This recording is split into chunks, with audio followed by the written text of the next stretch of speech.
How else can we make decisions for ourselves and our families but by the best available balance of evidence?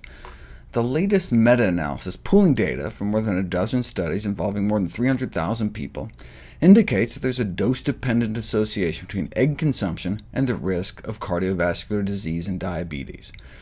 But that doesn't mean every single individual study showed evidence of harm. Even though the totality of evidence points to harm, the egg industry can certainly cherry-pick out studies that show no apparent effects. If eggs are harmful, though, why don't all studies on heart disease and egg consumption show significant harm?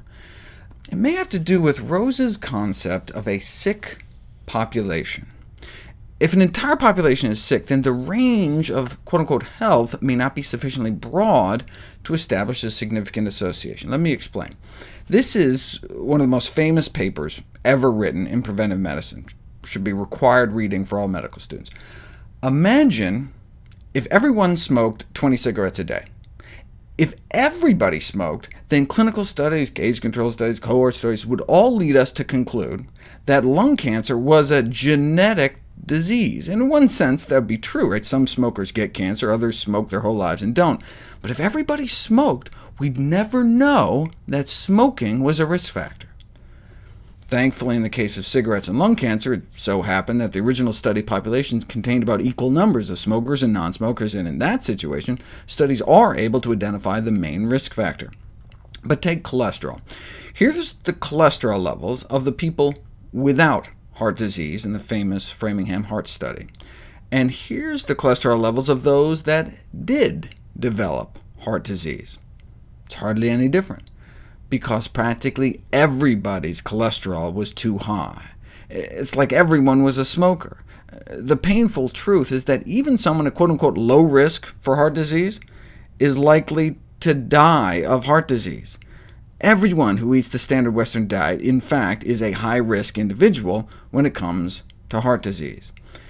In a sick population like ours, where nearly everyone is eating lots of saturated fat and cholesterol, adding some more saturated fat and cholesterol in the form of eggs may just take us from one sorry state, probably dying from heart disease, to another sorry state, still probably dying from heart disease. So when the federal guidelines say we need to really restrict dietary cholesterol, especially if we're at high risk for heart disease, we need to realize that nearly all Americans that live past middle age are at high risk of dying from heart disease. It's our #1 cause of death. A 20-year-old man might feel it's safe to smoke and eat egg yolks because his heart attack is 45 or so years in the future, but why would he want to accelerate the progression of the atherosclerotic plaque to bring it on sooner? Right? Stopping egg yolks after a heart attack would be like quitting smoking after lung cancer is diagnosed. There may in fact be a plateau of risk for smoking too. Whether we smoke for 25 years or 35 years, our risk of lung cancer may be about the same. Really high, but about the same. So the tobacco industry could truthfully tell someone who smoked for most of their lives, the last 25 years, keep smoking, don't worry. You can keep smoking and your risk of lung cancer won't go up, conveniently just failing to mention that you're already really at high risk, and if you quit completely, your risk would drop dramatically. In the same way, the egg industry can design a study showing that adding eggs doesn't make much of a difference, but make the same convenient omission. Imagine if you took a raging drunk, had them take a shot of whiskey. And someone who's hammered, it might not make much of a difference, but to a teetotaler, a couple shots could have quite an effect. So it's like the alcohol industry with a group of drunks saying, see, couple shots, no big deal. But that doesn't mean it's not better to be sober.